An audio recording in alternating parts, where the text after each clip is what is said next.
Pode abrir o Evangelho de Lucas, no capítulo 14. De fato, nós viremos a ler daqui a 10 minutos no capítulo 16. Mas eu preciso que você abra no 14 para que você saiba o que estava acontecendo, porque o Evangelho ele não desce como um OVNI na vida. Ele tem contexto, ele tem história, ele tem antecedentes, ele tem consequências. Ele acontece num ambiente real e não no espaço virtual. Ele acontece para pessoas, ele tem personagens vivos, gente que carrega amor ou ódio, ou indiferença, gente ávida por cura, por graça, por misericórdia, gente absolutamente indiferente à graça e à misericórdia, gente precisando de perdão, gente fazendo pouco de perdão, gente se sentindo incomodada por curas que aconteciam ao mesmo tempo em que havia pessoas achando que poderiam manipular Jesus e enganá-lo com meia dúzia de palavras interessantes. Gente que, em sendo exposta à realidade pivotal e central e essencial da mensagem de Jesus, tentava desviar o alvo para um subtema, para ver se não ficava cara a cara com a verdade. Gente profundamente incomodada com os atos e os modos de Jesus, com a sua veemência ante a hipocrisia, com a sua misericórdia ante o quebrantamento, com a sua renitência quanto a relacionar-se de maneira tranquila com aqueles que eram os reis do exemplo, os donos das certezas e das morais humanas, como os fariseus, e em contrapartida as facilidades que ele criava para publicanos desprezados e meretrizes abominadas e pecadores enleprosados na percepção dos que se sentiam superiores. Isso gerava hostilidades contra ele da parte daqueles que eram os chamados donos da cadeira de Moisés, da cátedra de Moisés, que tinham as chaves dos saberes da lei, conforme assim se consideravam os fariseus, os saduceus, os membros do Sinédrio, os escribas, os teólogos de Jerusalém, a classe sacerdotal como um todo. No capítulo 14, é sábado, e Jesus é convidado para ir comer na casa de um fariseu. Deve ser sábado na virada já do período de abstinências de movimentos e de alimentação na residência de um fariseu ortodoxo. Deve ser já sábado depois das 6 da tarde, sábado virado para domingo, mas ainda sob a luz de um sábado. Ele é convidado para ir à casa desse indivíduo. E quando ele vai entrando, ele vê um homem com barriga d'água, sofrendo de hidropisia. E conquanto a casa esteja repleta de convidados, e depois a gente vem a verificar, no texto subsequente, como havia inclusive uma disputa de importância sobre os assentos preferenciais, as alas VIPs, como é comum no meio das hierarquias religiosas, Jesus, ignorando e não levando a sério e não se preocupando, como jamais esteve preocupado com essa quantidade enorme de pessoas nessa orgia de disputas e nessas fogueiras de vaidade, ou e diante do espírito crítico dos que queriam encontrar nele qualquer que fosse o pretexto e a desculpa para julgá-lo, alheio a tudo isso e mais do que consciente acerca disso tudo, ao ver o homem que sofria de barriga d'água e de hidropisia, não quis nem saber qual era o dia, não quis saber se aquilo iria suscitar questões polêmicas e de interpretações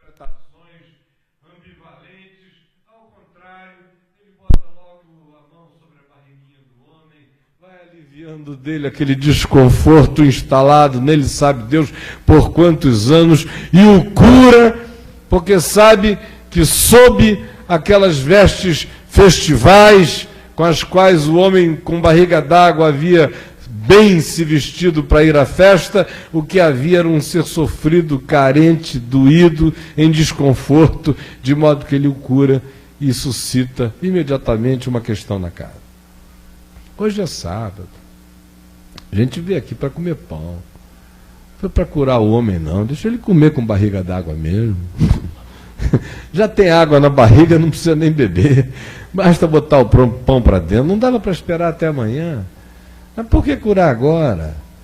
Aí Jesus diz: seus hipócritas, em qual de vocês que se o filho, ou um boi, ou uma ovelha cair num buraco em dia de sábado, vocês não vão retirar de lá imediatamente?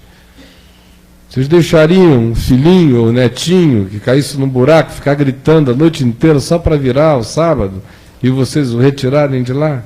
Ou ainda que fosse uma ovelha, vocês não fariam isto? Como eu sei que vocês fazem. Agora, por que se vocês fazem isso com o que vocês não criaram,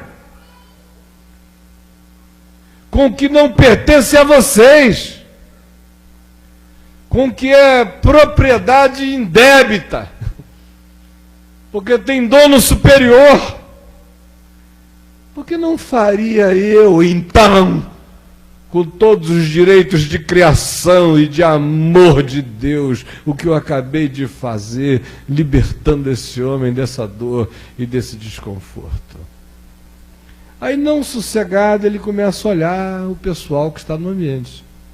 Aí começa a ver aquelas disputas: ó, levanta que chegou o bispo tal, entrou o apóstolo não sei quem, apareceu o pastor fulano de tal, veio o rabino não sei o que, ou o fariseu de um grupo mais ortodoxo do que ortodoxia, vamos dar lugar, vamos abrir espaço, vem para cá, você para cá, aquela coisa toda, aquela reunião que vocês participam delas com muita frequência, vem para cá, senta aqui, fica na frente, você não, é aquela história inteira da distribuição dos lugares. Aí ele diz: olha, quando vocês forem a um lugar assim público, não procurem os primeiros lugares, porque tinha aquele pessoal que faz exatamente como a gente vê acontecer. Eles vêm e ficam assim, andando bem na frente, né? Vêm de lá para cá, para daqui, olhar para lá. Primeiro querem ser vistos pelos homens. E depois daqui vêm se sobram os assentos importantes, ou se constrangem alguém a dizer: fica aqui. E Jesus disse: não façam assim, porque esse hábito social é apenas sintoma de uma atitude existencial e psicológica muito mais enraizada e muito mais profunda, comum a quem vive de aparência, de performances, de fachadas, de hierarquizações, de importâncias apenas visíveis e sociais e econômicas e mensuráveis, que não tem nenhum valor para Deus, porque aquilo que é elevado diante dos homens é abominação diante de Deus. Ao contrário, quando vocês entrarem numa casa, procurem os lugares mais reservados, mais modestos. Se for uma festa, fiquem lá de vocês, porque se alguém desejar honrá-los, os chamará adiante. Do contrário, ninguém sofre vexame e nem deseduca o coração nessa busca frenética por vaidades que apenas tornam o ser tão supérfluo e tão oco que ele deixa de existir. Não façam isso contra vocês. Virou-se para o dono da casa e disse: olha, eu tenho um conselho a dar a você. Estou vendo muita gente de roupa de grife, importante, legal aqui, muito bem, mas quando você for dar uma festa, se você quiser dar uma festa para Deus mesmo, faça o seguinte: não convide nenhum desses aqui, porque esses aqui estão fazendo barganha com vocês. Eles estão aceitando a festa de vocês, mas eles têm uma carta na manga. Eles vão convidar vocês para outra festa. E vocês já convidarem essa moçada toda aqui, já na expectativa de encherem a agenda social do ano inteiro, com boca livre. Estão gastando hoje no investimento porque vocês só convidaram gente que vai se sentir na obrigação ética e com a etiqueta social de os convidar para devolver o favor. De modo que o que está vendo aqui não é um conto fraterno. O que está acontecendo aqui é uma barganha de jantares. Então, da próxima vez, vocês convidem só quem não pode dar nada. Mendigos, coxos, paralíticos, gente desprezada. Vocês já imaginaram como seria esse jantar? Chega um torto lá, o outro vem todo pequeno, o outro vem fétido, o outro vem com aquele cabelo de gadareno, o outro chega surtadão com os olhos esbugalhados, a outra com mais unhas de abutre. Aí alguém diz, passa a comida, aí o outro diz, faz você, mano, porque me falta o braço direito, vê se tu ajuda daí, que o meu caiu. Um cenário desse. E Jesus disse ao dono da casa, quando fores dar uma festa, convide esse público, porque esse pessoal não tem nada para dar para você. E aí então a sua recompensa você vai receber daquele que vê o coração. E você vai recebê-la no dia de todas as recompensas. E eu não estou dizendo isso a você só por causa de jantares, mas para educar o coração de vocês a aprender a viver no secreto, no silêncio de verdades no íntimo, que são vistas por Deus e que não são objeto de performances humanas. Aí quando ele acaba de dizer isso, tem uma pessoa no auditório que resolve dizer o seguinte: bem-aventurado é aquele que comer pão contigo no reino de Deus. Aleluia! Aleluia! Amém ou não amém, irmãos? Uma pessoa assim falou isso lá. Glória a Deus! Oh, glória! Aí Jesus olhou para eles e disse, olha, não é bem assim não. Essa sua declaração, ela é uma orgia oral inconsequente. Porque o reino de Deus é semelhante a um homem que resolveu convidar os seus amigos para bodas, para festa, para uma celebração longa, e fez a sua lista e mandou avisá-los. E quando o dia do evento, que era mais um advento, estava para acontecer, ele começou a receber desculpas e escusas. Alguém disse que tinha comprado uma grande propriedade, precisava ir visitá-la justamente naquele período e não poderia ir à festa. Um outro tinha comprado algumas cabeças de boi e precisava prová-las, testá-las e ver se elas tinham força e capacidade de produtividade no arar do campo. Outro disse que tinha uma razão mais do que justificada. Ele havia se casado e a festa do homem ia cair justamente em cima da lua de mel, ia ser um negócio assim de estragar a lua de mel dele. E esse a gente entende mais fácil do que qualquer um outro, né? Eu não posso ir por causa disso, não, já pensou, eu vou aí para a tua festa, vai ser muito gostoso, mas eu estou com uma outra festa marcada, que é minha mesmo aqui. E ninguém foi.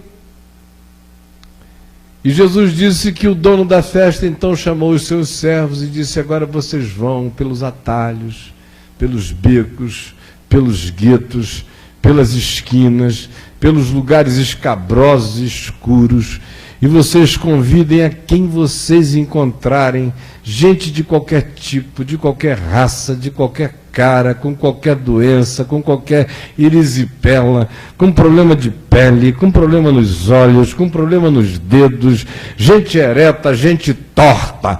Mas se for gente, convidem para que a minha casa fique cheia. Mas nenhum daqueles convidados que não se acharam dignos do meu convite, nenhum deles provará desse pão.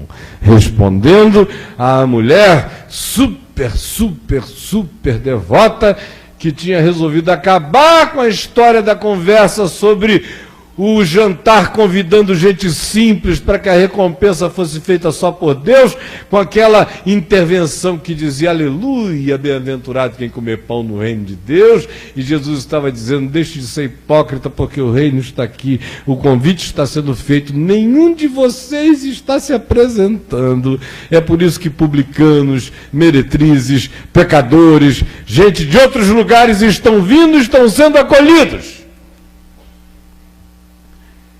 E vira-se para eles e lhes diz que seguir a Jesus significava carregar a sua própria cruz e avaliar as implicações, que ninguém jamais conseguiria ter uma relação com ele inconsequente, que teria que ser como alguém que avalia se com uma determinada quantidade de tijolos ele consegue terminar uma torre, ou como um general ou um rei, quem entrando numa situação de conflito internacional com um outro rei, avalia-se com o seu contingente bélico e militar, ele consegue enfrentar aquele que vem contra ele carregando o dobro de potencial bélico.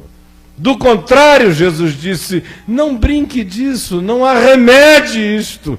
Nós estamos falando de algo que ou acontece porque se incrustou na sua consciência, de modo que você me segue e não faz perguntas, porque confia que o caminho é o caminho da vida, ainda que você carregue a sua cruz, e ainda que você tenha que dizer não ao seu self, às personas que você criou para você mesmo, depurando o seu eu, de modo que sobreviva só você, e não essa legião de criaturas que você agregou a você mesmo. Isso só vai acontecer se você seguir exclusivamente a mim. Faça isto, e a vida de vocês vai ficar liberta desse panteão de trocas e de barganhas e de relações cheias de imitação de fraternidade humana e nenhum significado de amor verdadeiro a ser vindicado e confirmado genuinamente por aquele que conhece os corações. Aí a gente acaba o capítulo 14. Vira a página, começa o 15. E o 15 começa dizendo o oposto, porque ele sai dessa moçada cheia de pedigree, desse pessoal que frequentava veterinário de quinta estrela, um bando de pitbull, mas todo mundo bem tratado, e ele deixa também o ambiente interno da casa e vai para o lado de fora, vai para a esquina, vai para a praça, fica perto do bar, fica ao acesso dos pecadores. E pecador não visita a casa de fariseu. Para ele se encontrar com meretrizes, não acontecia na sinagoga, uma reunião das meretrizes com potencial de conversão. Não era assim. Era na rua, na esquina, na praça. E o que ele sugeriu nas parábolas dele que fosse feito, ele mesmo encarnava e fazia. De modo que ao invés de mandar mensageiros, ele diz o que aqueles que são discípulos deveriam fazer, ao mesmo tempo em que ele próprio vai aos guetos, aos antros e a todos quantos eram despojados de tudo e os acolhe, já que os convidados originais só davam desculpas e só encontravam problemas e só privilegiavam o sábado à cura, o dia ao homem, as aparências ao coração, as barganhas à graça, as importâncias objetivas contra os significados interiores, verdadeiros, subjetivos e genuínos e instalados no coração, já que com eles era assim, e já que as desculpas que eles davam eram essas, ele agora vai pessoalmente aos que não tinham sido convidados para a festa de fariseu nenhum. E vai ele próprio comer com esse pessoal. E o capítulo 15 inicia dizendo que aproximavam-se de Jesus porque não se sentiam repelidos, porque não se sentiam intimidados, porque não viam nele uma ameaça, porque não encontravam o seu dedo em riste como uma espada, ao contrário, porque ouviam as palavras de graça que lhe saíam dos lábios e viam os atos de graça que lhe destilavam dos dedos. E por isso se aproximavam dele com espontaneidade total. E os que se aproximavam eram os publicanos, os cobradores de impostos, que trabalhavam para os opressores romanos, que eram mal vistos por todos os de Israel, fariseu ou não, religioso ou não, porque mexiam naquela coisa que é comum a todos os seres humanos, do ateu ao mais crente, o bolso, o dinheiro. E os publicanos cobravam isso aí. E metiam a mão para dar para os romanos. Era um imposto que um judeu pagava totalmente a contragosto, porque era para atender às satisfações das orgias dos bacanais ou dos surtos de onipotência dos césares romanos. E Jesus chama esse pessoal, come com eles, não toca no assunto. Come e bebe. E de quebra ainda chega a Maria Batalhão, as pecadoras da noite. E chegam aqueles que são apenas classificados como pecadores, porque há meretrizes explicitadas, há publicanos explicitados e há pecadores. É aquela generalização para aquele indivíduo da pá virada, em geral, independentemente de qual seja a especialidade de transgressão dele. É um transgressor globalizado, o pecador.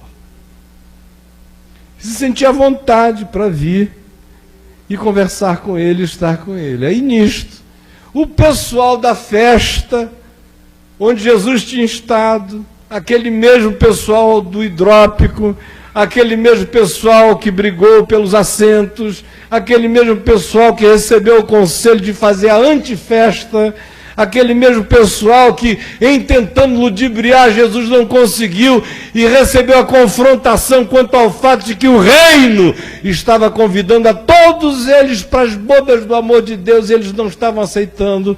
Esse mesmo pessoal é que se aproxima agora zangado, porque Jesus está do lado de fora conversando com as antipessoas do mundo deles. E eles se insurgem murmurando, tanto fariseus quanto escribas, dizendo: este recebe pecadores e come com eles. Isso agora é a festa de Jesus. Antes era Jesus da festa deles, foi um estrago.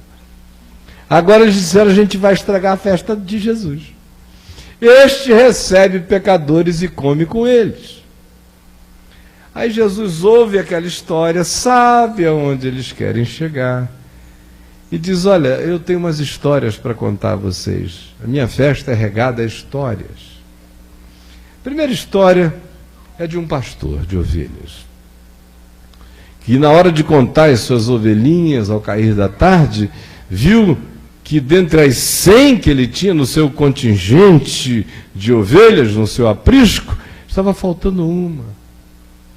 E ele deixou 99 no curral e se enveredou pelos caminhos escabrosos, tortuosos, serpentiosos, entrando em vales, em fendas, auscultando gemidos, tentando ouvir um bé de esperança e de clamor em algum lugar, até que ele acha a sua ovelhinha e, cheio de alegria, ele a coloca nas costas. E não fez a contabilidade em momento algum do fato de que ele havia deixado 99 no aprisco, porque a alegria dele com essa que se havia extraviado e agora foi achada é tão grande que ele não tem tempo para mais nada, a não ser por ter encontrado a sua ovelhinha perdida. Em verdade, eu vos digo que há muito mais alegria por um pecador que se arrepende do que por 99 justos que acham que não necessitam de metanoia, de mudança de mente, nem de arrependimento algum. Então, a segunda historinha que eu queria contar para vocês, uma história feminina, dizer, de uma mulher que tinha 10 dracmas. Com 2 dracmas se pagaria o imposto anual do templo de Jerusalém por um ano inteiro. De modo que uma dracma tinha valor. E ela tinha 10. E se 10 dracmas teriam valor para um homem, para uma mulher teriam muito mais. E na antiguidade, o duplo valor do valor, pelo menos. E aí ela perdeu uma das suas 10 dracmas. À noite, quando ela foi contar a dracma 1, que devia ser até dracma personalizada, como mulher faz, né? Essa dracminha aqui, tão bonitinha. Essa minha dracminha, dracma 1, dracma 2, olha as dracminhas. 9! Cadê a 10ª? Cadê a 10ª? Aí, meu Deus, ninguém dormiu mais na casa. Ela foi fazer reviravoltas absolutas, levantar todos os tapetes, abrir todas as gavetas, fazer todos os percursos, quem é que poderia ter tirado para aquele lugar. Vocês conhecem essa história muito bem. Vocês, mulheres, como atrizes diária desse tipo de angústia, e vocês, homens, como observadores passivos e aflitos da situação. Procurando, e o cara já está ali quase dizendo, olha, eu te ofereço 100 dracmas para você desistir desta. Só pela paz da gente, por favor. Mas ela não, ela queria a dracmazinha dela perdida. E é legal que Jesus conhece tanto a psicologia humana, porque foi ele que criou cada criaturinha humana, que essa parábola só caberia numa mulher, porque um homem ia dizer, meu Deus, sobraram 9, meu tempo de utilidade é muito grande, ia haver custo-benefício, amanhã eu vou estar cansado demais, cada dia eu posso produzir uma dracma e meia, por que eu vou dormir mal hoje? Ia fazer aquelas contas que o homem faz, vamos dormir, essa dracma está cara demais para procurar. Tinha que ser uma mulher. E com isso ele está dizendo que existe uma obsessão, uma compulsão salvadora em Deus que parece com uma mulher catando uma dracma perdida. E que não sossegue enquanto não encontrar. Se em verdade eu vos digo que ao achar a sua dracma, ele é capaz de gastar as outras 9 que ela tinha economizado só para dar uma festa, chamar as amigas e dizer, alegrai-vos comigo, porque eu achei a minha dracma que estava perdida. E eu tenho mais uma história para contar a vocês. E os fariseus e os escribas ouvindo. A essa altura o assunto já está pensando, esse cara está falando de dinheiro. Porque olha só, no primeiro ele deixou 99 em troca de 1. Isso é um péssimo negócio. Nenhum empresário faz isso. Você não está querendo ensinar já coisa errada para a gente, meu Deus. E quer dizer que Deus também faz negócios dessa natureza horríveis. O nosso Deus não, o nosso Deus é um Deus de prosperidade. Ele fica com as 99 e a que se perdeu que se dane. E se for da terceira idade, que ache o caminho sozinha. Aquela pensãozinha de INSS não vale nem a pena atrás dela.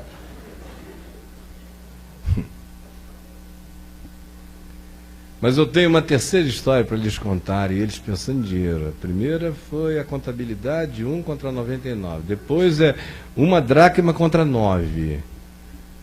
Esse cara está querendo passar uma mensagem financeira. Lá ele já acabou com as nossas trocas, nossas festas, de alternância social, nosso Lions Club. Onde eu dou para você, você dá para mim, eu dou para você, você dá para mim, eu dou para você, você dá para mim, a gente vai dando um para o outro, e no fim todo mundo come na casa de todo mundo, não custa caro a ninguém, todo mundo tira uma onda, ainda faz bons negócios. Isso é uma associação dos homens e mulheres de negócios do farisaísmo pleno. Então, a gente ainda faz bons negócios, ele está fixado no tema financeiro, ele está. Depois manda a gente convidar quem não tem o que dar. Ele quer falir o negócio da gente.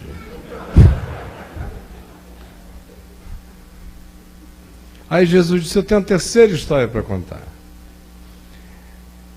Havia um pai que tinha 2 filhos. Um mais velho, um rapaz ordeiro, quieto, obediente, PhD em contabilidade e auditoria especializada, com MBA em gestão de grandes propriedades, com a vida totalmente dedicada à gestão dos bens da família, e que trabalhava de sol a sol, incansavelmente. Esse mesmo homem tinha um outro filho, caçula, mais novo, que não tinha o mesmo espírito. Enquanto o outro saía para o campo, ele pegava uma harpa e tentava ficar inventando música para as garotas da fazenda. Desde pequeno que o sujeito estava assim mais para poeta do que para fazendeiro. Ia fazer as atividades do pai reclamando de tudo e pedindo a Deus ou que o pai morresse ou que ele ficasse logo emancipado. Mas a aflição desse moço por sair desse ambiente era tão grande que ele não resistiu, e antes mesmo que o pai morresse, ele cometeu um assinte à cultura do Oriente Médio, exigindo e pedindo do pai que o pai morresse sem morrer. Ou seja, ele disse: você é longevo demais, pelo andar da carruagem você vai ficar anos e anos aqui, e se eu for esperar para receber a minha herança depois que você bater as botas, corre risco de eu bater antes. Então, por favor, reparta a herança, o que não se fazia no Oriente Médio nem se faz até hoje. Era quase que um pedido para que o indivíduo morresse logo. E o pai, sem discutir méritos, lhes reparte todos os seus haveres, cabendo ao mais velho 2/3 do que o pai tinha, e ao mais novo, que era o que fazia demanda, 1/3, conforme a lei de distribuição desse tipo de herança e de herdade em Israel. Aí o garoto mais novo, quando viu a bolada, e o pai não tinha pouco, o 1/3 dele era demais, ele falou: aleluia. E foi para uma terra bem distante, aonde se come o pão, não se come a carne, era a filosofia dele. Eu vou aprontar longe da casa de papai. E tem tanta terra distante, quanto mais distante da casa de papai, as mulheres vão ficando mais bonitas. E Jesus nem diz aonde ele foi, só diz que ele foi para uma terra distante. E chegando lá, ele se tornou o rei da noite. E durante meses e anos ele era o financiador de todas as festas, de todos os encontros, de todas as orgias, de todas as possibilidades, de todos os prazeres, de todas as alegrias, de todos os vinhos, até que o dinheiro dele foi acabando, foi indo à míngua. E à medida em que o pessoal foi sentindo que as grifes foram diminuindo, que a qualidade do vinho foi virando vinagre, que as roupas dele foram puindo e que os presentes dele já não se multiplicavam e que ele já falava em economias, o público foi diminuindo e as mulheres bonitas foram se tornando cada vez mais feias. E os ricos se tornando cada vez mais pobres. E os muitos se tornando cada vez menos. Até o dia em que ninguém mais veio. Até o dia em que ele teve que ir. E ninguém lhe dava nada. Ninguém lembrava de nada. Ninguém recordava de coisa alguma. Rapaz, você não lembra daquele dia que a gente entornou a noite inteira? E daquelas 3 mulheres que ficaram com nós 2? A gente até compartilhou uma. Não lembra mais? O cara disse: rapaz, eu enchi tanto a cara daquele dia que eu não lembro de nada. E minha mulher muito menos ainda. Graças a Deus, eu não lembro de você não. Ninguém lembrava dele. Aí ele foi pedir emprego, ninguém dava emprego, ele acabou se empregando numa porcaria. Porcaria é aquele lugar onde só tem porco. É na porcaria mesmo. E ele foi trabalhar na porcaria. Não era na porqueria, não, era na porcaria. E ele chegou lá e a comida que sobrava era o que caía da mesa dos porcos. As migalhas dos porcos, os babugens. Já viram babugem de porco? Jesus apelou nessa aqui, né? Porque ele está falando para judeus que não comiam porco, não chegavam pé de porco, diziam que não queriam nada com porco, porco era imundo. Agora ele bota esse indivíduo vivendo com porcos, cuidando de porcos e comendo o que sobrava dos porcos. E nem sempre tinha, às vezes ele ainda ia dormir na saudade, desejando fartar-se das alfarrobas que os porcos comiam. Nem sempre sobrava para ele, porque porco tinha ganho prioridade sobre a vida dele. Aí ele caiu em si e disse: meu Deus, quantos trabalhadores de meu pai têm pão com fartura e eu aqui morro de fome? Já sei o que farei, levantar-me-ei, irei ter com meu pai, lhe direi: pai, eu pequei contra os céus e diante de ti, já não sou digno de ser chamado teu filho, recebe-me ao menos como um dos teus trabalhadores. E levantou-se e foi. E seu pai, vendo ainda ao longe, reconhecendo seu andar, suas características, seus jeitos, por mais desfigurado que ele estivesse, ele ainda era ele, seus traços ainda eram os mesmos, e o pai conseguia enxergar o filho, por mais coberto que estivesse, com todas as crostas de indignidade e de feiura e de mau cheiro. E corre na direção dele, e o garoto começa a dizer: pai, eu pequei contra os céus diante de ti, eu já não sou digno de ser chamado teu filho. E o pai interrompe a declaração do garoto e diz: para com isso, rapaz, para com isso, olha para mim. Aqui não tem essa contabilidade. Eu sou teu pai. E eu não vou ficar mal porque você ficou ruim um dia. E eu não vou ficar desmisericordioso, gizado, porque você perdeu a consciência do meu amor. E nem eu me empobreci porque você jogou dinheiro fora. E nem tampouco a herança que eu tinha para dar a você foi aquela que eu dei, a herança que eu tenho para dar a você, essa que te aguarda aqui.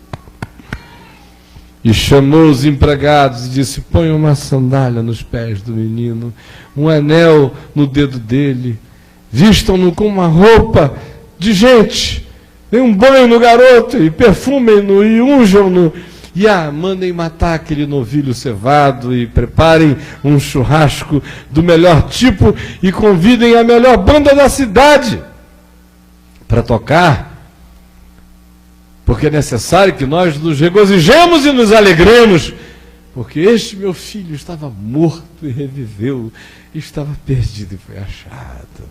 E todo mundo veio para a festa, e o dia ainda não tinha se posto, e os instrumentos já estavam afinados, e o forró continuou.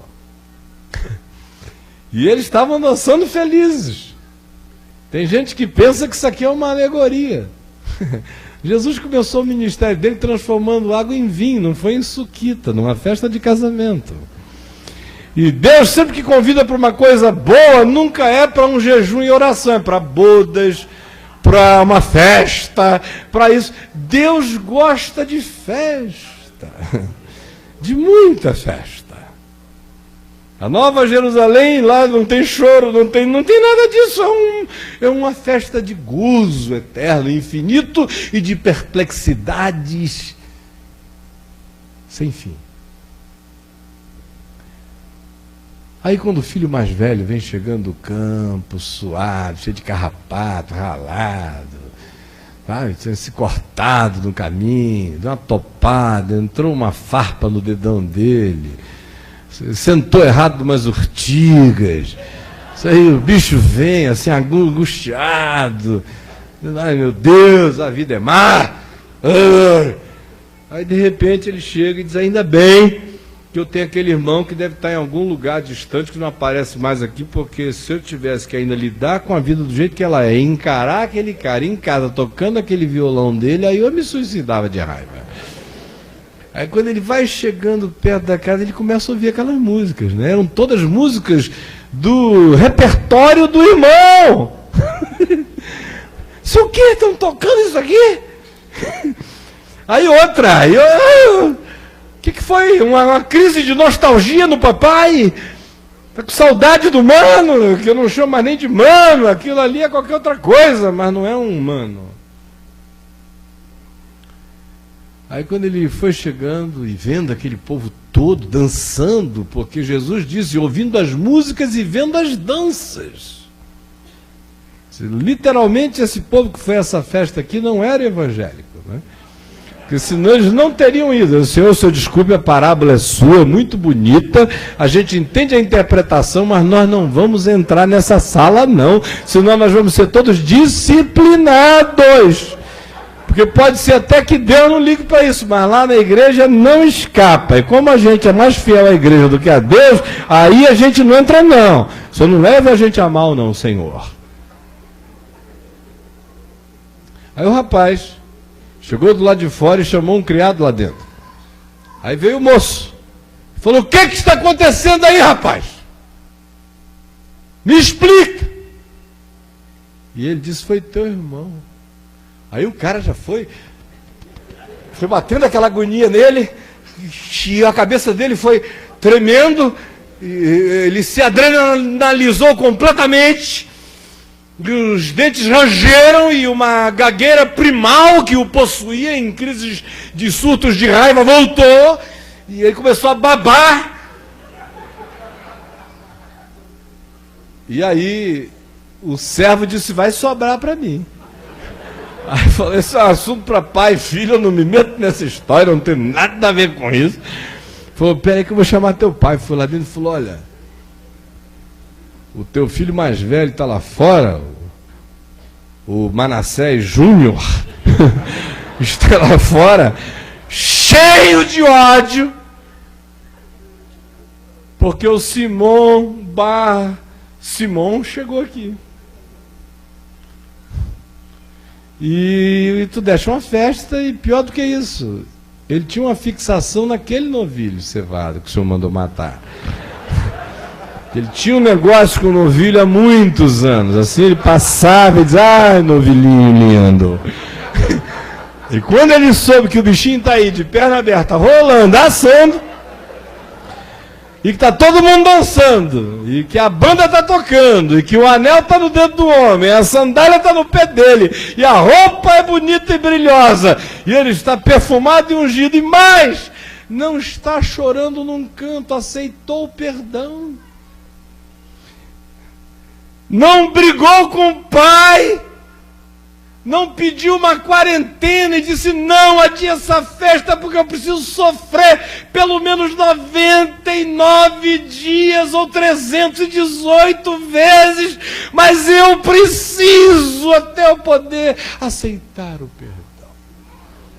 Não, o cara de pau, desgraçado, cínico, safado, teve a coragem de vir das prostitutas para a porcaria, da porcaria para pedir perdão ao papai. O papai, que é esse bobo, perdoa, mas ele não tem nenhum pudor. Nenhum pudor. Chega a dizer, pai, obrigado, mas a gente faz isso daqui a 6 meses. Deixa todo mundo ver eu ralar, eu prometo que eu vou me esfolar. Não. O pai disse, botem um anel no dedo, e ele esticou o dedo. Sandália no pé, ele deu o pé. Visto o menino, ele já estendeu a mão, pode vestir. Perfume na cabeça dele, ele deu a cabeça. Mandem matar o novilho cevado, ele não fez objeção, ainda disse, olha, eu gosto muito da fraldinha.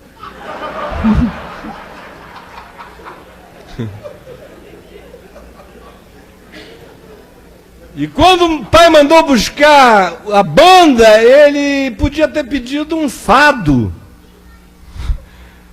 uma música triste, mas não. Deixou que viesse. O roteiro musical que ele deu era todo para cima. E quando começaram a dançar, ele foi o primeiro a entrar na festa. E passava pelo pai. O pai, como é tão bom estar em casa. Ai, meu Deus, o que eu estava fazendo por aí? Aleluia. Eita, festa boa na casa do meu pai. E o servo diz isso ao pai do moço, e ele vai lá fora e encontra o outro em estado homicida, com alma de Caim. Não só não é tutor do seu irmão, mas quer ser o assassino do seu irmão, quer que o seu irmão inexista para sempre. E o pai chega e diz: meu filho, o que é isso? Ele diz: que isso, coisa nenhuma. O senhor que enlouqueceu. Vem esse teu filho, que a única relação que tem comigo tem a ver contigo, porque comigo mesmo não tem mais nenhuma. Porque no dia que tu morreres, ele não é para mim, por isso ele é teu filho, que desperdiçou os teus bens com meretrizes, coisa que eu sempre tive vontade de fazer e nunca fiz.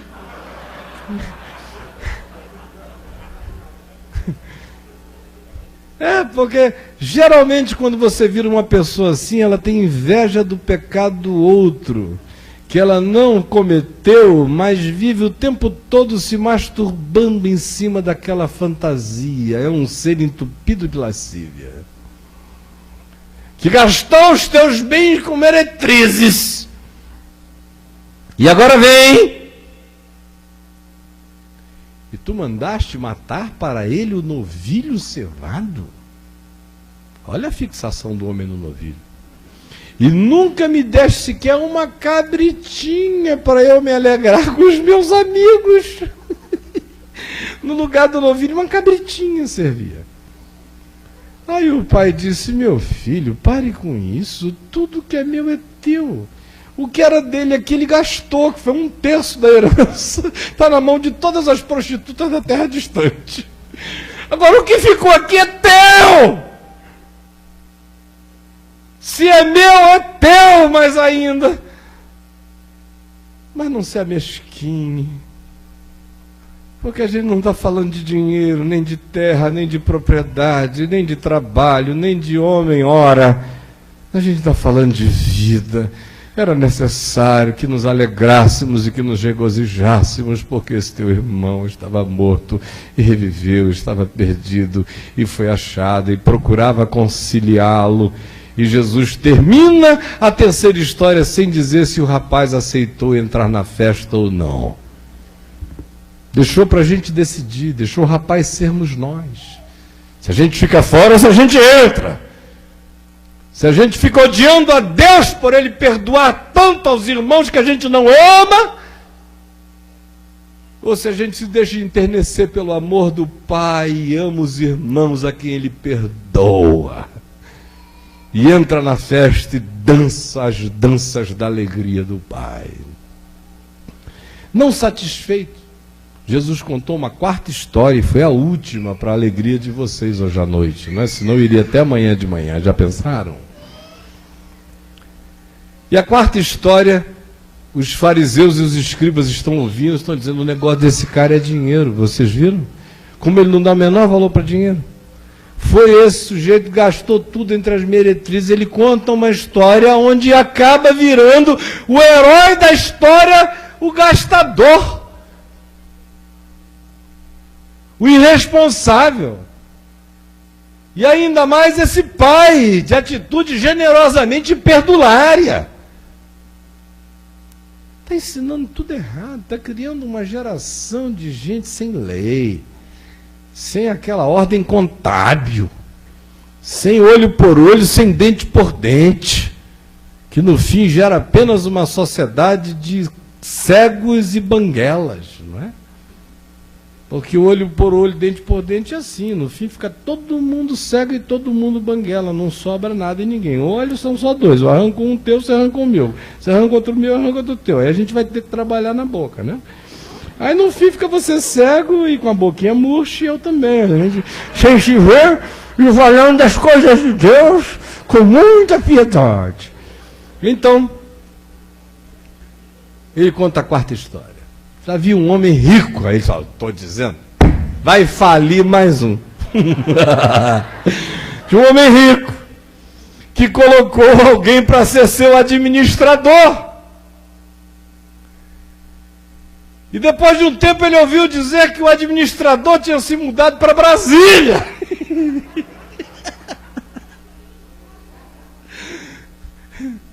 E que estava usando os cartões corporativos.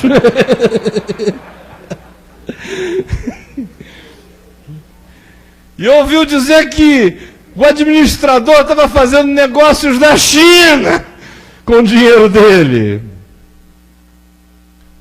Porque ele era um grande produtor. A fazenda do homem produzia trigo, cevada, farinhas de todos os tipos, alimentos. Ele era um provedor de comida. Era um Abílio Diniz. Era um pão de açúcar. Aí esse homem ouve dizer que ele tem esse gestor que está superfaturando, que ninguém vende para ele sem ser deixando uma comissão, se ninguém compra dele sem deixar um pedaço para ele também.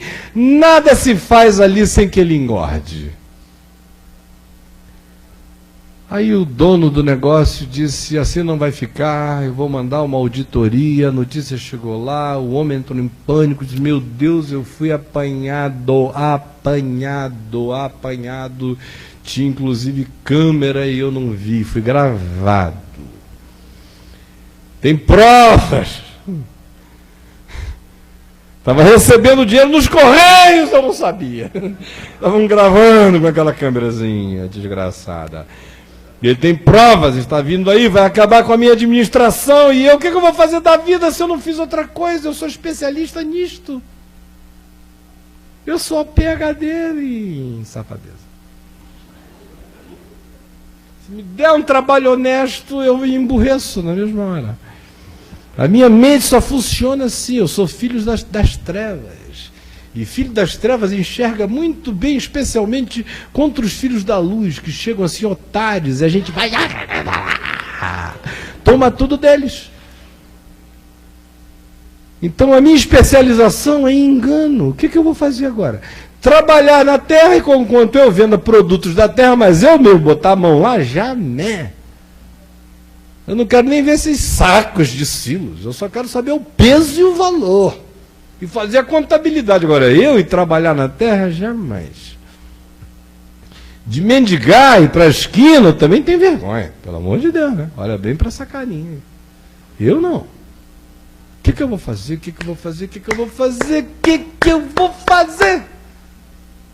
E o texto grego diz que ele tem uma revelação.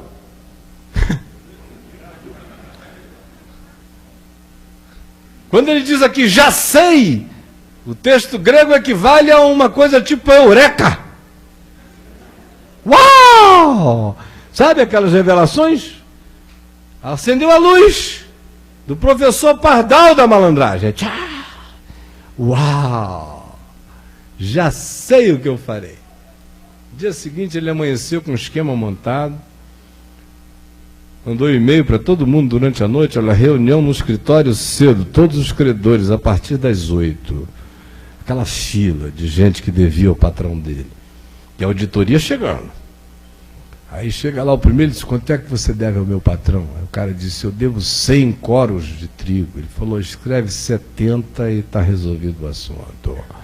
Ah, o cara, não me diga, você vai fazer isso por mim? Vou. Ele vinha explorando esse sujeito há 12 anos, roubando a benção. Agora ele está fazendo esse desconto de 30% do que não é nem dele. E o outro está grato. Muito grato, obrigado. Eu não sei como te agradecer. Beija a mão dele. Olha, se precisar de mim para qualquer coisa, se você precisar de mim para qualquer coisa, eu estou aí. Nunca me esquecerei dessa sua bondade para comigo. Ele disse, por favor, não esqueça, não. Eu preciso, inclusive, que você ore por mim. Aí veio um segundo. Quanto é que você deve ao meu patrão? Aí o indivíduo disse, eu devo 200. E ele disse, então escreve aí 132,99. E o resto, esquece. Aí obteve o mesmo resultado de gratidão. Ele foi fazendo assim o dia inteiro. No fim, ele tinha uma carteira de gratidão que não tinha tamanho. Ele tinha criado uma clientela de gratos que não acabava mais. E quando o patrão dele chegou, Jesus disse, e quem ouviram os fariseus e os escribas, e agora já uma outra multidão do mesmo espírito, do mesmo naipe, da mesma raça canina. E Jesus disse que o patrão do homem o elogiou, e elogiou o Senhor, o administrador infiel, porque se houvera sábia e atiladamente. E aí Jesus completa ele mesmo, já não como parábola, mas como aplicativo dele à vida, dizendo: por isto eu vos recomendo, das riquezas de origem iníqua, fazei amigos, para que quando estas vos faltarem, estes amigos vos recebam nos tabernáculos eternos. Eita! Eu passei a minha vida inteira querendo encontrar um teólogo macho para interpretar esse texto e não encontrei. Todo mundo diz que é um texto difícil, que Jesus está usando elementos aéticos para ilustrar uma ética. Aí fica todo mundo, mente de fariseu, se negando a entender o óbvio. Quando ele diz isso, ele parte para dizer que quem não é fiel no pouco, não é no muito. Se alguém não é fiel na aplicação das riquezas de origem injusta, se ele não consegue trabalhar a relatividade do que acontece nesse mundo de ambiguidades, quem é que vai ter acesso ao que é verdadeiro? Se a gente vive num mundo de ambiguidades, ele diz, nesse mundo de ambiguidades, ainda que você tenha feito o que não é bom, pegue o que restou e do produto final, faça o melhor. Mas não se renda ao karma da desgraça. Tente fazer algum amigo com bondade e com misericórdia. Mude a natureza do investimento, do valor, do significado. E aí, os fariseus, que eram avarentos, diz o verso 14, ouviam isto e o ridicularizavam. Tinham o tempo todo dinheiro e não se enxergaram. E o que Jesus estava dizendo o tempo todo era uma coisa muito simples. Olha, se vocês acham que vocês são os do aprisco e que esses são os perdidos, saibam que a lógica do Pai é invertida. Ele vai atrás de quem está perdido e nem de quem se acha achado. Saiba que Deus tem coração de mulher, com fixações irreprimíveis, e que Ele vai procurar o que é dele até o fim. Saibam que Deus tem coração de Pai misericordioso, e Ele reparte graça até com aquele que vai usar dessa bondade contra a vida, quase até a morte, e que vai voltar desfigurado, e que vai ser acolhido porque o outro mudou, mas o Pai não muda. E que vocês, fariseus e escribas, que se sentem como 99 num aprisco, ou como 9 dracmas que não se perderam, ou como o filho mais velho que trabalha de sol a sol para os negócios de Deus, cuidem para que vocês não estejam perdendo a chance de entrarem no ambiente da graça, da riqueza, da misericórdia, auto-excluindo-se do meu perdão, porque se vocês não puderem perdoar esse irmão, vocês ficam fora da festa que eu não cancelarei. E mais que isto, e foi isso que eu vim pregar, foi sobre a quarta história.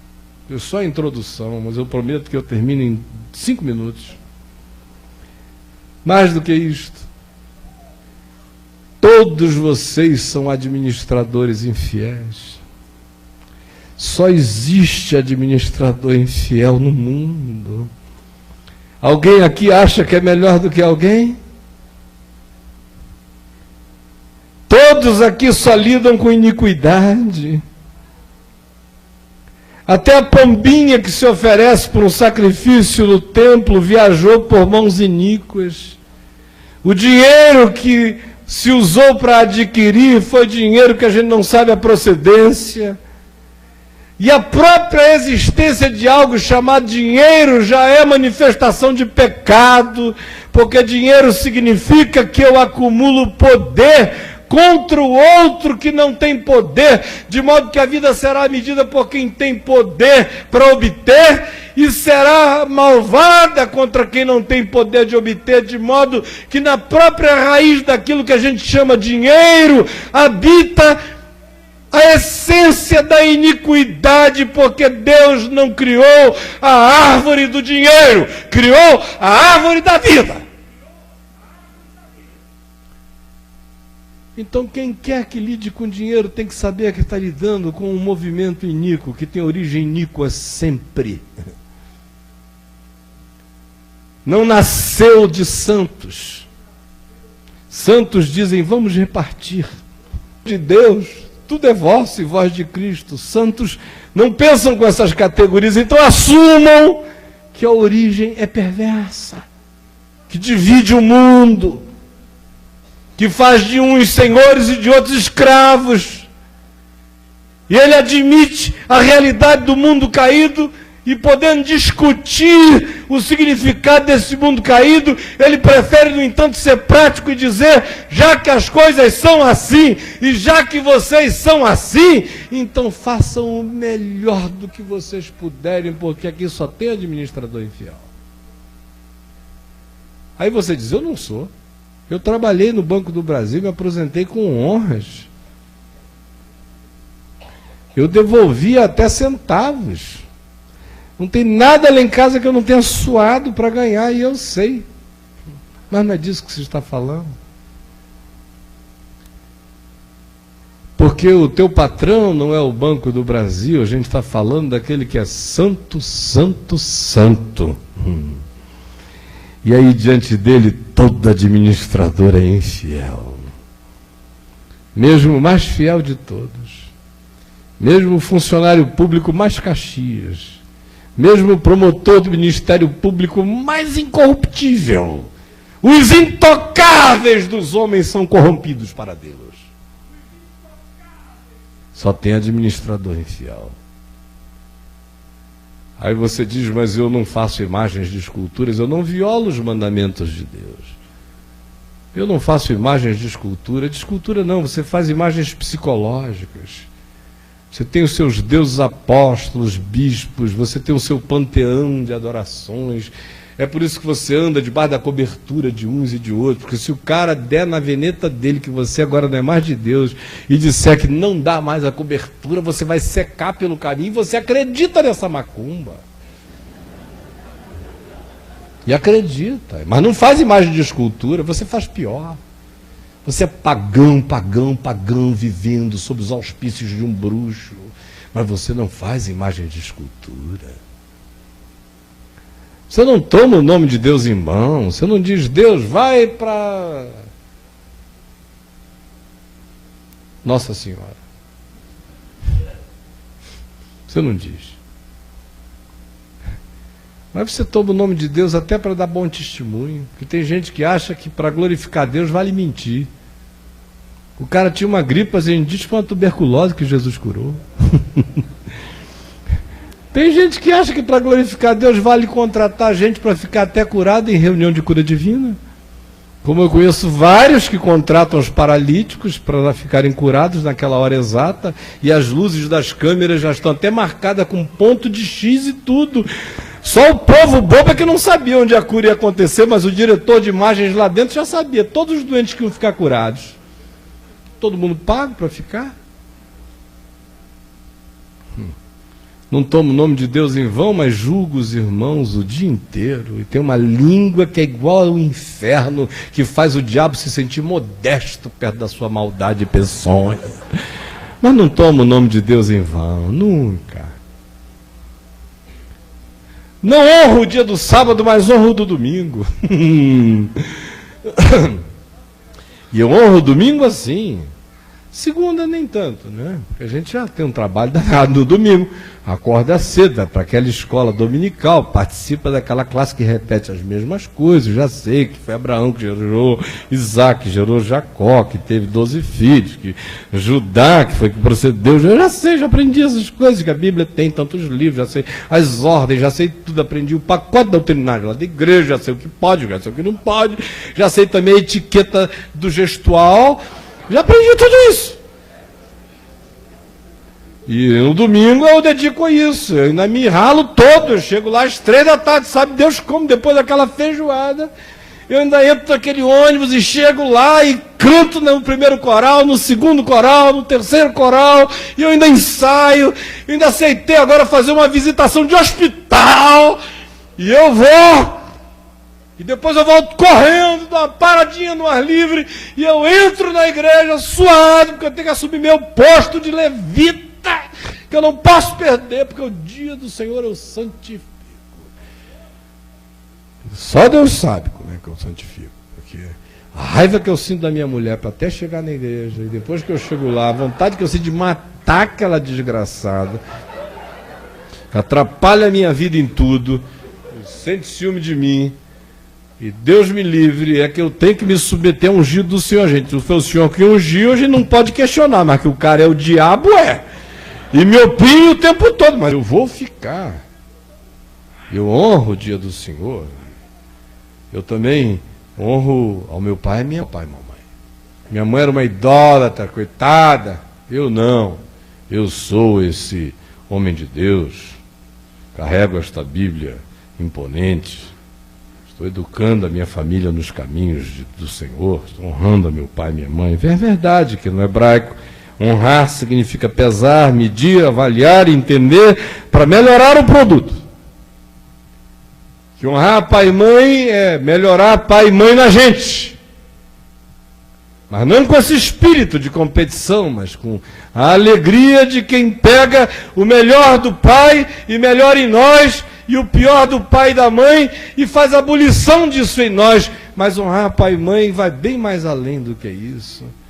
Tem a ver com sustentar a mãezinha viúva, o pai enfraquecido, tem a ver com não negar a reverência para com o pai, mesmo que ele seja bêbado e alcoólatra, tem a ver com tolerar, não como quem se torna codependente da doença dele, mas como quem de fato consegue, pela graça, dizer: a misericórdia me poupou dessa herança, mas foi dessa herança que eu vim, e se eu vim dessa herança, eu quero que pela graça de Deus, o melhor de Deus flua através de mim para eles.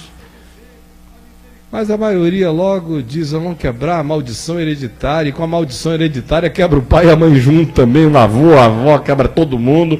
Meu pai agora é o pastor fulano, é a pastora fulano, eu não reconheço mais aquele pessoal, o que eu trago aqui é o gênio do sangue de Jesus, eu vou deixar esses outros para lá. Eu honro a lei de Deus, porque eu nunca adulterei, nunca, já tive muita vontade. Já estive assim na beirada, inclusive já estive até sem roupa num motel, mas na última hora bateu aquele negócio. E eu saí correndo e disse: eu não posso. E é verdade que eu tenho que dizer isso todo dia: eu não posso, senão eu volto. Agora Deus me livre, porque de umas masturbaçõezinhas eu não me livro. Porque já que eu não faço, eu tenho que pelo menos imaginar, né? E imaginar todo dia. E agora, minha mulher não tem essa história para contar, nem meu marido, eu nunca traí ele, não. Nunca. Eu nunca roubei. Pelo menos o meu contra-cheque é todo em dia. E o meu imposto de renda é maravilhoso. Eu nunca disse falso testemunho em juízo. Você sabe, num tribunal, nunca me chamaram lá e eu menti. Também não menti porque nunca me chamaram lá. Mas eu nunca disse falso testemunho, eu só conto essas lorotas, assim, de churrasco, sabe? Reunir para falar mal dos irmãos. voltar do culto já devorando a mulher do pastor como picanha, o pastor como cupim, os filhos como linguiça e tudo mais, e a igreja inteira servida lá em casa como coração de galinha. Isso a gente faz. É falso testemunho? Não. Jamais. E eu não cobiço a casa do meu próximo. Eu só quero ser próspero como ele. Eu também não cobiço a mulher do meu próximo. Eu só tenho que viver num quebrantamento permanente, dizendo: Senhor, eu não entendo as tuas razões de por que tu me deste essa jararaca ao meu irmão, essa maravilha. Mas o Senhor sabe o que faz. Na cobiçar mesmo, nunca cobicei, não. Eu sou o administrador fiel. Levante-se o administrador fiel, eu quero conhecer o administrador fiel. Quero entregar em nome de Jesus a casa de Deus aos seus cuidados. O reino de Deus nas suas mãos. Levante-se, administrador fiel. Não tem nenhum aqui? Se não tem nenhum administrador fiel aqui, então nunca mais digam que não entendem esse texto. Porque todo administrador infiel entende completamente.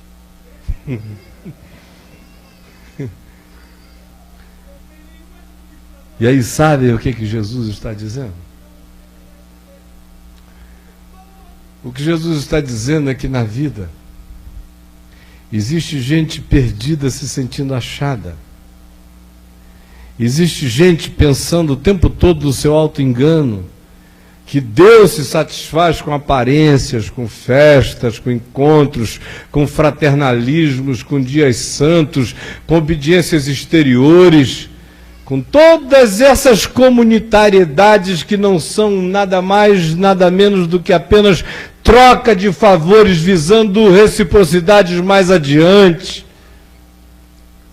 O que Jesus está dizendo é que quem quer que se sinta curado sofre de um mal tão grande que não pode ser curado. O que Jesus está dizendo é que quem quer que, ouvindo esta palavra do Evangelho, simples como esta que eu disse, porque a que eu disse foi a dele, eu me limitei a repeti-lo. E se alguém achou básico demais, vá para casa e diga: eu não posso mais ouvir Jesus, porque Jesus virou basiquinho para mim. Do contrário, meu irmão, bote a viola no saco, o joelho no chão, porque a única coisa que eu fiz aqui foi repetir o que Jesus contou para a gente, como eu e como você. E o que ele está dizendo é que a lógica de Deus é inversa da nossa. O que é elevado entre os homens é abominação diante de Deus. Elevado para os homens é preservar 99 ovelhas e jactar-se de que elas estão sadias. Elevado para Deus é redimir uma, toda machucada, mas que ainda vive, pode se recuperar. Elevado para os homens é se jactar de que perdendo uma não sente falta. Elevado para Deus é sentir falta de todas. Elevado para o homem é glorificar e honrar aquele que faz de tudo nas exterioridades para demonstrar a sua fidelidade para conosco e não ter jamais o coração aberto para aquele que, tendo nos prejudicado, volta pedindo graça e perdão, assim como todos nós que filhos pródigos somos, voltamos pedindo graça e perdão e fomos incluídos na misericórdia. O que Jesus está dizendo é que existe a grande chance de que a gente participe de uma fraternidade de ódio, de modo que a graça de Deus que cobre um irmão faz mal ao coração do outro, que passou a vida inteira desejoso de praticar os pecados e os equívocos desse que os praticou e agora volta arrependido e não teve coragem de os fazer. E não se perdoa por não tê-los feito, e por isso transfere o seu ódio para o irmão, transfere a sua raiva para Deus, transfere a sua raiva para o perdão, odeia a graça e diz apenas: há quantos anos eu te sirvo sem transgredir nenhuma ordem tua, e tu nunca me deste nenhum cabritinho para me alegrar com os meus amigos. E o que Deus está dizendo é que se a sua vida deu errado até aqui, se você hoje caiu da jactância de pensar que é um administrador fiel, e se você lê o que Jesus ensina no que se convencionou chamar de Sermão da Montanha, e entende, e você vê e discerne, que você confessa para fora que tem um só Deus, mas seu coração está cheio de divindades emocionais e afetivas, e de pessoas, e de objetos, e de desejos, e de caprichos, que tem o lugar e a supremacia de Deus milhões de vezes na sua vida. Mas se você vê que o nome de Deus é tomado em vão todos os dias por você, até quando você tenta ser devocionalmente elevado e diz: eu juro por Jerusalém, eu juro pela Nova Jerusalém, eu me comprometo, eu declaro, eu decreto por Deus e por sua palavra. Jesus diz: não faça nada disso, seja apenas ente do sim, e do não, e do não, porque vocês não têm poder sobre nada. Não botem Deus nas coisas assim, digam apenas o que concerne a vocês. No que me concerne, sim é sim, não é não, o resto é do Senhor, e o que passar disso na minha boca terá procedência maligna, o que é pior do que tomar o nome de Deus em vão. Você fica sabendo que não basta não adulterar do lado de fora, aquele que no coração cobiça o pratica. Não basta apenas não matar do lado de fora, aquele que tem ira imotivada é homicida, o que odeia o seu irmão é homicida, ou o que deseja que o seu irmão desapareça é homicida. Aquele que diz raca, aquele que diz oco, aquele que diz nada, aquele que torna o seu irmão um vácuo, aquele que deseja que ele se torne uma não existência para si e para os outros, matou seu irmão sem tê-lo assassinado fisicamente. Falsos testemunhos são ditos em cada juízo emitido. E o coração é cheio de cobiça, e Jesus disse: é dele que procedem os maus desígnios, prostituição, adultérios, roubos, idolatrias, feitiçarias, cobiças, maldades, perversidades, todas essas coisas procedem do coração. Por isso eu pergunto: aonde está o administrador e fiel entre nós? Ou será que aqui confirma-se a verdade do Evangelho quando diz: pois todos pecaram e igualmente carecem da glória de Deus? O que Jesus está dizendo é que você olhe hoje com sinceridade para a sua relatividade, para a sua ambiguidade, para a sua infidelidade, seja qual for a natureza dela, objetiva ou subjetiva, mas olhe-a com verdade e saiba que você é um administrador infiel, e converta-se enquanto é tempo dessa atitude que tentaria dar um último golpe. Converta-se à graça de Deus. Saiba que todos nós nesta vida já fizemos mal a muita gente, mesmo quando não quisemos, mesmo quando não soubemos, mesmo quando não fomos informados. Já fizemos mal com as melhores intenções, tanto quanto com as piores. Já fizemos mal e fazemos todo dia com as nossas omissões silenciosas e discretas. E que por isso que ele está dizendo se hoje houver um eureka de Deus, uma revelação, se a luz acender, se você enxergar quem é você e onde é que você está nessa história inteira, não sucumba à lógica das contabilidades dos fariseus, que preferem 99 à salvação, que preferem segurança de poupança a encontrar o que se perdeu, que preferem um filho raivoso cuidando da casa do que um filho arrependido voltando para o amor, e que preferem um administrador infiel até o fim do que um indivíduo que pelo menos no apagar das luzes se converte e diz: eu vou trocar todos os meus bens por um capital imponderável, por misericórdia, por gratidão, por graça. Vou mudar os meus caminhos, vou jogar o meu pão sobre as águas, vou investir no invisível. No passado, no meu, não cabe mais nada, mas no meu futuro ainda cabe tudo. E no dia chamado hoje, eu posso recalcular as coisas e eu posso acreditar que a bondade vai prevalecer sobre a contabilidade e que a gratidão dos meus irmãos haverá de me acolher no dia da minha fome, assim como a misericórdia de Deus está assistindo o investimento que eu estou fazendo no capital imponderável da gratidão que eu estou tentando gerar no coração dos outros, cumprindo eu aqui a oração que me foi ensinada: perdoa as nossas dívidas, assim como nós perdoamos os nossos devedores. Esse é o Evangelho. E aqui tem dois tipos de gente. Tem o pessoal de Lucas 14, zangados com a cura do hidrópico, querendo tirar onda, ir para um lugar assim com muito festival e muito glamour, querendo aparecer para Deus, para os anjos, para o diabo, para os irmãos, querendo ir para o Moulin Rouge da espiritualidade, querendo virar gospel do Senhor de qualquer modo, com purpurinas perceptíveis, para a glória de Deus, fazendo contabilidade, sendo auditor do reino, dono dos negócios de Deus. E tem também gente que não sabe aonde se enfiar, que foi apanhada, que foi flagrada, que se enxergou, que se percebeu. E que a única coisa que pode é, em se sabendo perdida, se deixar achar. Em sendo achada, se deixar incluir.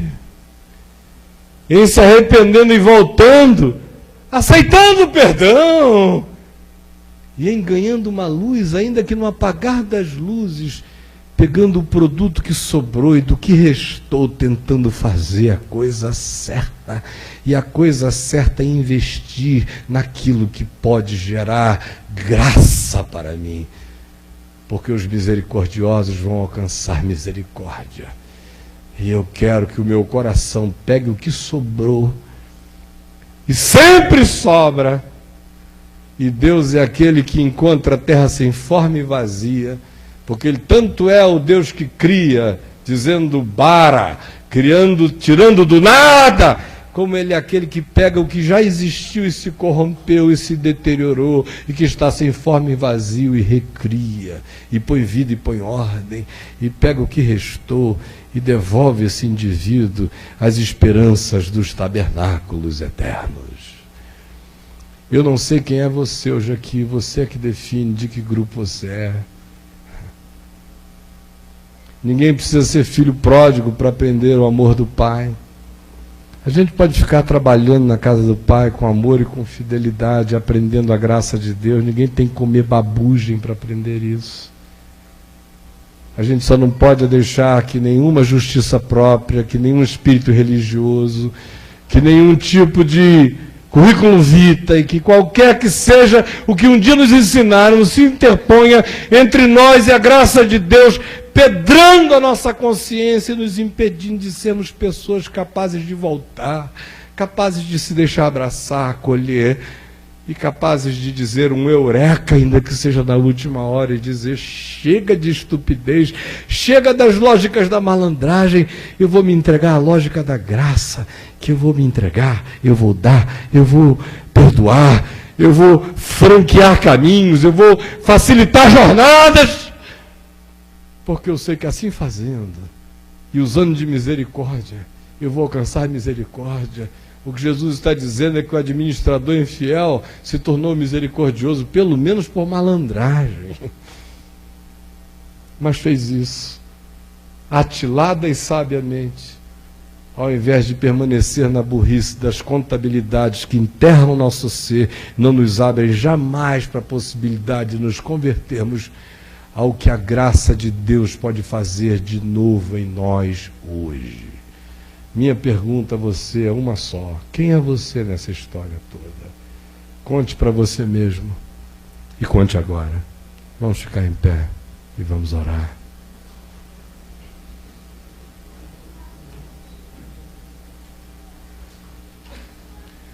Dê a mão para quem está aí ao seu lado. Aí a gente diz, poxa, esse é um momento de corrente de oração, né? Não, é para fechar o corredor e ninguém sair.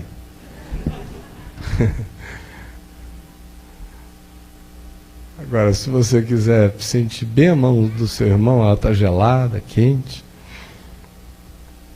grossa, fina. Seu irmão. Você está pegando a mão de alguém que você não gostaria de estar pegando? Esse teu filho, Senhor, tem misericórdia dele. Está cheio de irmão mais velho aqui, invejosos do pecado, ressentidos com o pecado, fazendo contabilidadezinha de fidelidades que só tem sentido quando são fruto natural do amor, porque se forem performáticas não valem para ninguém. Donos de tudo e invejando cabritinhos, podendo viver, entendendo que tudo é vosso e vós de Cristo e Cristo de Deus. Está cheio de gente com raiva do pastor, porque foi procurar alguém que se perdeu, ao invés de ficar aqui fazendo cafuné na gente. Então tem gente aqui que não entende essa parábola do administrador infiel, que diz, Jesus, o Senhor me desculpe, mas com essa eu não comungo. Eu sou bom demais para esse pedaço do Evangelho. Pobre de você, seu avarento de espírito, pedrado para a graça, fariseu hipócrita, escriba das tábuas de pedra, não terá o Evangelho escrito no seu coração por decreto, até que você se converta ao amor, ao perdão e à misericórdia. Se alguém ficou frustrado com o que ouviu da minha boca, fique frustrado com o que ouviu do Evangelho, pois esta é a palavra do Senhor. Pai, que o Espírito Santo não deixe mais ninguém ver a vida com outros olhos de hoje em diante. Ninguém.